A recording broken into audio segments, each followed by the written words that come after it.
Last Congress, my bill, the Preventing Organizational Conflicts of Interest in Federal Acquisition Act, was signed into law.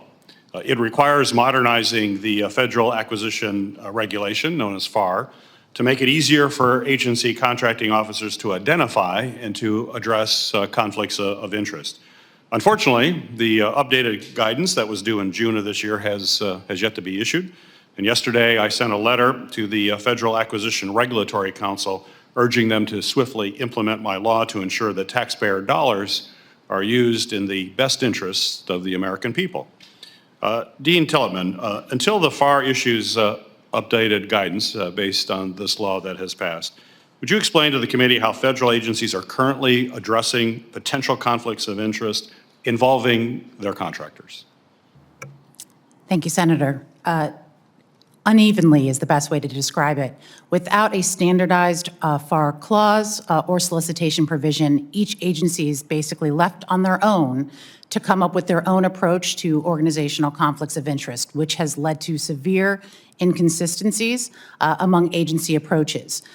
Moreover, given the failure of the Federal Acquisition Regulatory Council to update the FAR in several decades, we have outdated definitions and guidance that have not appropriately captured the many risks that continue to grow and create more conflicts of interest, ranging from the security concerns we're talking about here, to commercial conflicts of interest, to even the risks associated with emerging technology. So by not providing those updated definitions or illustrated guides, we're lacking that additional information to give not only contracting officers the awareness to approach this proactively, but the comfort to look to guidance to support their decision-making. So if you'd give us perhaps a little more detailed answer as to what tools specifically do you believe are needed for agency contracting officers to more effectively identifying, in the first place, those conflicts of interest, and why? Sure. So currently the FAR it provides very minimal guidance when it comes to how contracting officials should approach OCIs. Most of the guidance that they turn to comes from decisions that come from GAO and from the Court of Federal Claims. It's not necessarily the FAR itself. So the FAR could truly benefit from providing greater procedural directives and guidance for the contracting officials. The next is that the updated or the illustrative definitions or illustrated guidance that's in the FAR does not reflect modern procurement practices. So it doesn't have additional guidance to help contracting officials even identify potential OCIs or the growing risks that may be out there. At a baseline, there needs to be a standard FAR provision, clause or provision to guide agencies across the federal government. The way that we're currently approaching it with agencies using their own clauses, again, has led to severe inconsistencies. And I think this also needs to be buttressed by robust training requirements. Too many contracting officials, frankly, don't understand this issue, are not aware of this issue. And as I noted before, it's led to this issue where some contracting officials may, be nervous about the threat, for example, of a bid protest and may reflexively eliminate a contractor from competition, whereas other contracting officials may not even be aware that they're looking at an OCI risk and may do nothing at all. So again, having greater guidance, having greater definitions, greater directives, I think will really do a lot to further this area of the law. So in addition to all those changes and clauses, what specifically should be put into federal contracts, do you believe, to ensure that the issues that you raise are addressed? Sure. So I think at a baseline, having a standard OCI provision or clause is going to be key. Currently, agencies rely on their own. So again, that's led to different approaches depending on which agency a contractor is working with at that time. We appreciate uniformity in the federal procurement space, and this clearly lacks it in that area. The other thing when we're talking about clauses, you really don't need to reinvent the wheel. A lot of agencies have fairly robust contracting clauses that they already use. I think it should be fairly broad. There is language that would basically require contractors to identify any facts that any reasonably prudent person may cause them to question a contractor's impartiality or potential bias. So something very broad, I think, is important. Something that gets flowed down to throughout the supply chain, I think, would be critical. So again, we have that there. I think the other key component is to make sure that it is an ongoing assessment. The concern is that if you have contractors basically only disclosing potentially OCI risks at the outset, it doesn't necessarily capture any OCIs that may occur during performance of a contract. The U.S. procurement system is not great at ongoing oversight during contract performance when it comes to these issues, but it could truly benefit from having at least that component of the clause, because then it places the onus or the burden on the contractor to make those affirmative disclosures. So in your testimony, you mentioned the concept of impaired objectivity, a type of conflict of interest. And so if you could give the committee some examples of what you mean by this type of conflict. And second, why are federal contracts with consulting firms or technology service providers particularly susceptible to this conflict? So impaired objectivity OCIs can arise in a variety of contexts. Commonly within the federal space, it would be a scenario where, for example, a contractor would be required to review its own performance or the performance of an affiliate on a separate contract. That happens fairly frequently, where it might have to evaluate its own performance. Clearly, there could be bias there. In the context of what we're discussing here, and even in the context of what we were discussing in 2002 before the House Oversight Committee, we're dealing with competing interests, right? So there's a competing commercial interest or a competing foreign interest, or frankly, even with emerging technology, there can be competing interests and bias there as well. And so because of that, there's a concern that the advice that is given to the government might be biased in some way because of that external competing interest. And so, how these contracts in particular pose a greater risk? Well, now we're relying on contractors to provide advice in something that requires the exercise of judgment. And here, there's much greater risk rather than, buying a pen, or buying a boat, that somebody could give advice that's tainted because of that competing interest or because they're put in a position to evaluate their own performance. Dr. Doshi, in your testimony, you specified concerns with a U.S. federal contractor providing similar services to an entity with ties to the Chinese Communist Party. My question for you is, do these concerns also apply where a U.S. federal contractor provides services to another foreign government entity besides China? Thank you, Senator. I think they could apply to foreign governments that have an adversarial relationship with the United States. What differentiates China from, let me take a step back, Senator. A lot of companies are going to be involved in conflicts of interest by the fact that they are involved in multiple jurisdictions. What makes China different from other countries is that this is a country that is planning for conflict with the United States, that is taking American intellectual property, that is working to compromise our critical infrastructure. So here, the stakes of those conflicts are so much higher than they are in other cases, including Saudi Arabia or the United Arab Emirates. This is a fundamentally different magnitude of harm. So, Senator, I agree that this could apply to other governments. It's just that the Chinese government is the one that I'm most concerned about. Well, so I want to kind of build on that. You wrote in your testimony about what you call the China cycle, where the Chinese government tilts the playing field in their favor when contracting with companies that are based here in the United States.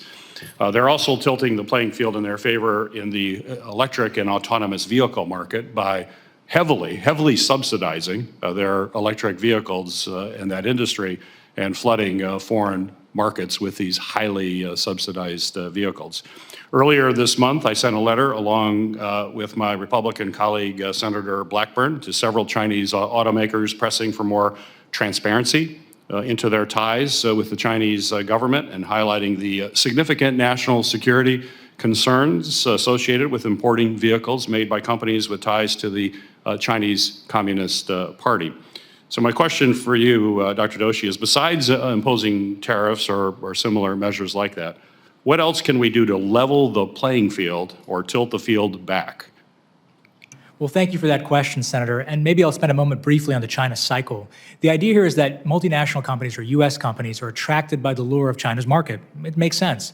They try to do well in China. Maybe they do well for a period of time. But China has a goal, an industrial policy goal, to indigenize those companies and push them out of China after a period of time. And even our best companies in China have met this fate. Take Apple. They spent decades building China's smartphone industry. They spent billions on building China's machine tools industry.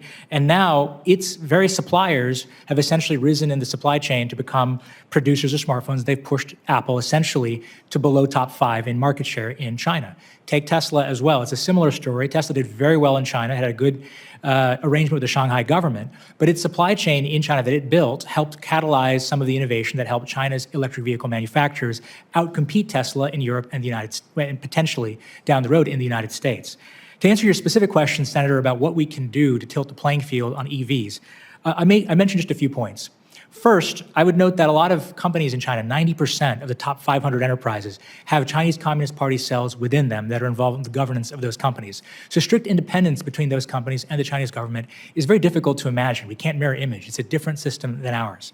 The second point, Senator, that I would make is that tariffs really aren't going to get the job done. They're important. They're an important step. But the problem that we face is rules of origin. These countries, China can partner with other countries to make these same EVs in Mexico or Indonesia or elsewhere.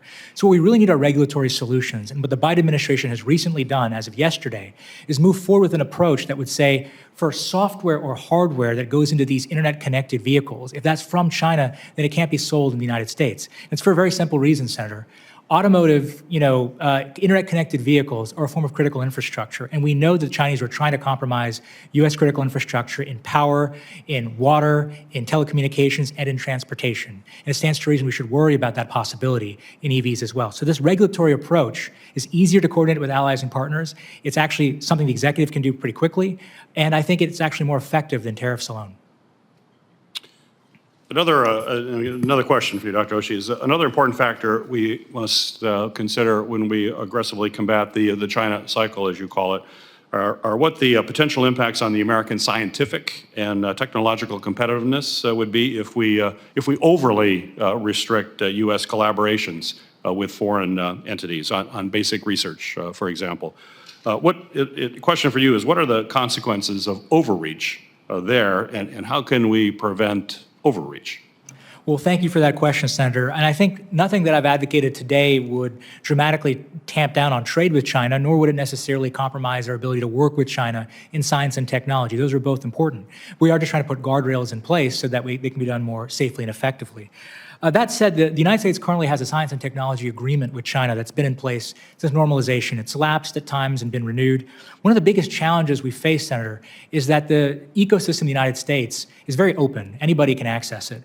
But the ecosystem in China is very closed. So we don't have symmetry. We have an asymmetry here. And what that means in practical terms is that China can benefit more from our ecosystem than we can from theirs. Right now, the legislation in China on national security that I outlined in my testimony makes it very difficult for us to continue with scientific research because we can't get our data out. One of the biggest sticking points to renewing the Science and Technology Agreement has been the question of whether we can come to some kind of agreement with China on questions related to data. So what I would say, Senator, is that what we're talking about here in Time to Choose won't affect science and technology cooperation. If anything, it might give us another piece of leverage, another angle, which we can use to pry open China's approach on national security to make it a bit more symmetrical with our own. And I think that's where we want to end up because China is an innovative country. It's not just stealing American technology. Its science and technology ecosystem is quite advanced. We need to have some exchange with it, but we have to make sure it's done in a way that's fair. Right. So final question, I'm going to ask Dean Tillemann and Dr. Oshie, we'll start with you, Dean. Should the federal contracts that we have include specific restrictions and penalties around sharing information and data with non-U.S. government clients related to work that's being done for the United States government? Dean Tillemann first, and then Dr. Doshi, and then we'll wrap it up. Yes.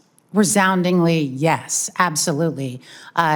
It's one thing for a contracting officer to learn about a potential conflict of interest and to consider whether it needs to, mitigate, avoid, neutralize that particular conflict of interest. It's another thing for a contractor to share the information that they've obtained during the performance of a contractor, particularly with an adversarial government. But even just sharing the basic information is problematic. So yes, there should be extreme penalties for something like that. And frankly, we already have some systems for the disclosure of this type of information in existence. But what you're describing absolutely should be banned. Thank you. Dr. Doshi. Senator, I couldn't agree more that this is a critically important element of any kind of protection we want to implement here. Right now, we know that there's 3 ways in which China can compromise any data that might be within China. First, there's institutions it's putting in companies. These include Chinese Communist Party cells. Second, there's the requirement that any employee of a U.S. subsidiary that's from China, or quite frankly, any Chinese partner of that subsidiary, has to comply with PRC intelligence and has to make sure that that compliance is never reported. That is an actual legal requirement of the counter-espionage law from 2017, from the National Security Law of 2017. And third, of course, as I mentioned, access to networks, data, encryption, it's all transparent now under the existing regulatory regime in China. You've got to turn over your encryption keys to the Chinese government. What that means in practice, Senator, is that even a company that has the best data protections, that's extremely careful, that might put its data on the Microsoft cloud in China, cannot be assured that that data does not end up in the hands of the Chinese government, which means that the question of whether or not this kind of sensitive information gained from working with the U.S. government or with U.S. companies, that must be protected. And it can't be used in fulfillment of contracts with the Chinese government. It probably shouldn't be migrated to China, because once it is, it's theirs.